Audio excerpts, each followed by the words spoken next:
Well, we got some rain last night. Yesterday, the water in this creek you could step over in most places. And it sure wasn't moving very fast. In fact, in most places it wasn't moving at all. It was just kind of stagnant and smelled bad. Last night we picked up some inches of rain. We don't know how many. Somewhere between 2 and 6. The creek came up. They figure the creek came up about 6 feet or so. And now it's more like a river, kind of a muddy river. Later on when it goes back down, I'll give you some perspective here, but this will show you right there where the water is in relation to that oven right there. And it'll be a little bit lower and we'll kind of get a better idea. And I was just standing on that rock right there. I'm glad it was anchored in pretty good. I didn't realize it was undercut as bad as it is. That could have been kind of funny. Would have been about right. I ruined a cell phone here a while back, so I could have got a video camera this time. That would have made me have a bad day. Cell phones are one thing. Anyway, I'm going to walk back up, get back up on the road and go down to the camp, and we'll see if I can get my sleeping bag laid out and start it drying out.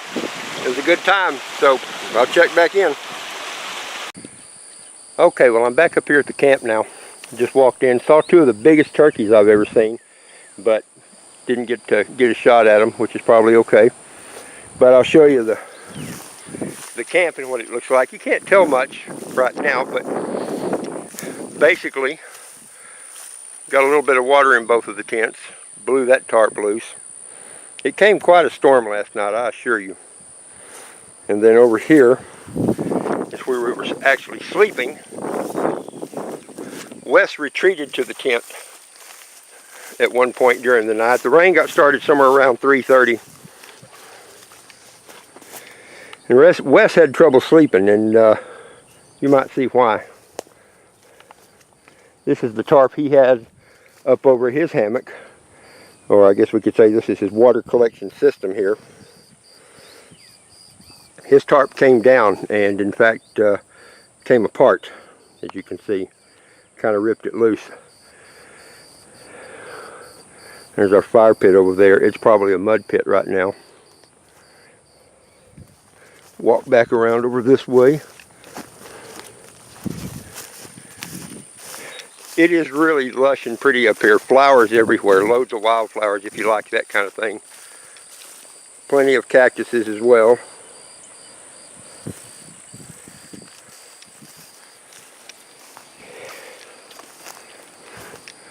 That's Lee's tent right there. He did pretty good. He might have got a little bit of water in with him, but those types of tents right there are set up to do pretty well for shedding off water. The big deal last night was the wind. The wind just got absolutely out of hand a couple of times. I didn't do terrible until finally this morning when the wind got up and just kept blowing everything. My sleeping bag is a little bit wet. It's not terrible bad wet. I'll show you something. A couple of things here about hammock camping. We'll maybe do more on that later, but right down there on the bottom, when the water runs down the straps, it wicks its way down to the bottom, and my butt got wet was the main thing. The rest of me was dry, even though I had some water splashes on my sleeping bag. It shed 99% of it off of me. The wind would whip a little bit up under there. But a couple of things were going on. For one thing, I tied to a really small tree. I can wrap my hand all the way around that. Now, it's plenty strong. It's not going to break or anything, but it does have a lot of flex to it. And so that wasn't the best way to do it. And Wes and Lee offered to kind of help me figure that out, but I was stubborn, wanted to learn. I'm one of those guys that learn by doing, and so that's what I did. Did get it, haha. Anyway, it wasn't all terrible. I stayed warm. That's another good thing we'll talk about in a future video, is how a bag that has a man-made insulation like Qualifill or Holofill or any of those kind of things will keep you warm even when it's soaking wet, and that's a big plus, big bonus. The fire pit, not as bad as I thought. I'm going to pull these green branches off here so that it'll get a little bit more sunshine and dry out better. I expect that was an attempt at trying to keep some water out, but it just rained too hard. Wes will be wanting to put his gloves, I guess those are Wes's, put his gloves in the sunshine in a better spot later. But anyway, this is our camp. And this is the wet ground, and those are my very soaking wet feet. And That's me, not as pretty as I was a couple of days ago. But I'll get prettier, don't worry. So, there we go. Just a little update on what's going on here.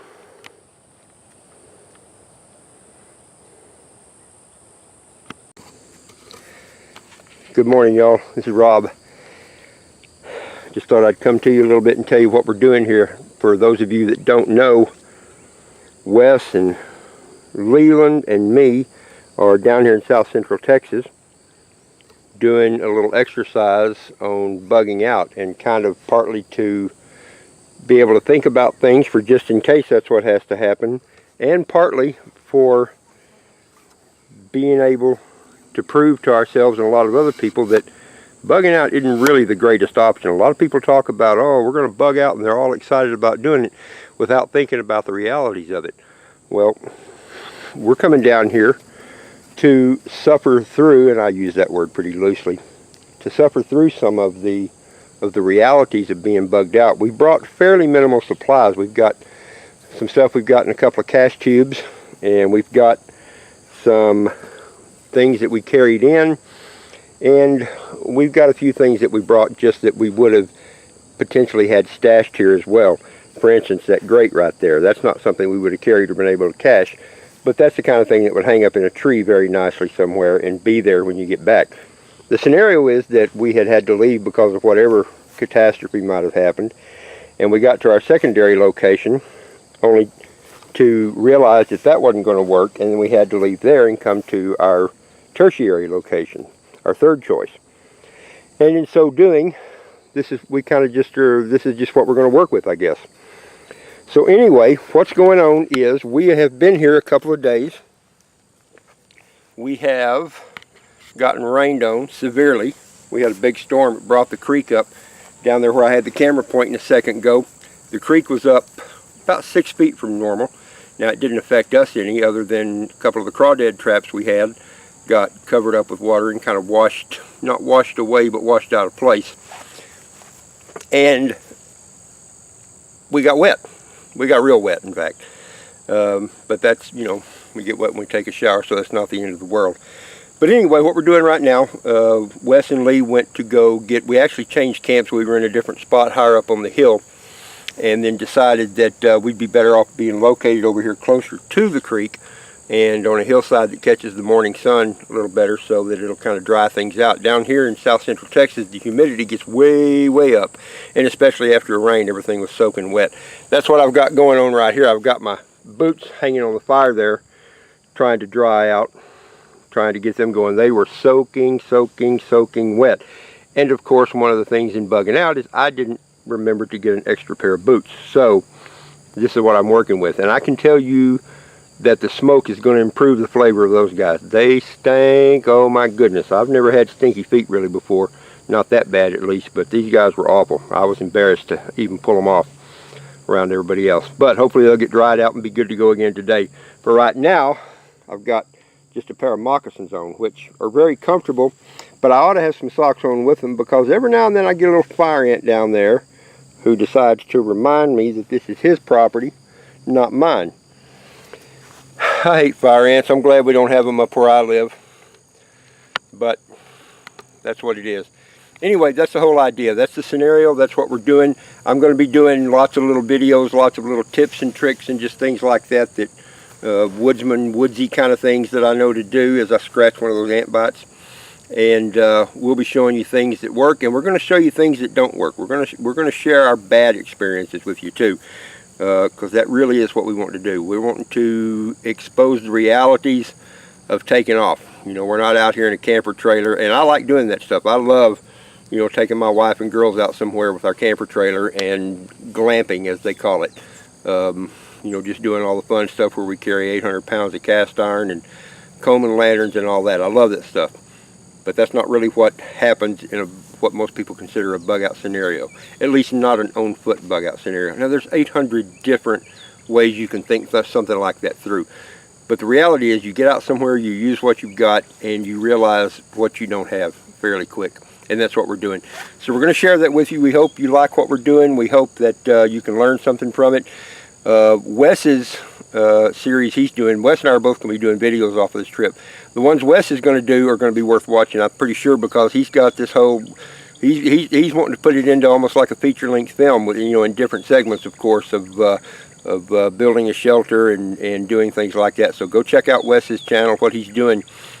This is the, wow, 6, 7, 8, this is the 9th of April, I think. I'm not real sure what the day is. I could go look on somebody's phone. We brought our phones just in case we need to get in touch with somebody. The service isn't real good, for me especially.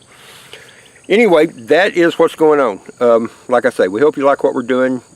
Kind of check out the things we're doing. Go see Wes's stuff. And also, big kudos to a guy named Bob Hansler, who is letting us use his property. He's got some of the prettiest property that you've ever seen here, and we're going to show you some pretty cool shots of that. Got some shots of the creek yesterday while it was up real high. Wildflowers and butterflies everywhere, songbirds, turkeys everywhere, fire ants everywhere. We'll have to speak to the land manager about doing something about that, and I'm kidding, because there's nothing to be done about that. That's a reality. Anyway, that's it. I rambled on enough for right now. I'll see if I can get this water finished heating up, and we're going to have us some oats here in a little bit, and be ready to get started. One of our big projects today is going to be working on that shelter that Wes has in mind. Going to be a bigger version of the little mud hut that he did on his channel. So wish us luck, and check back in with us when you get a chance. Thank you, guys.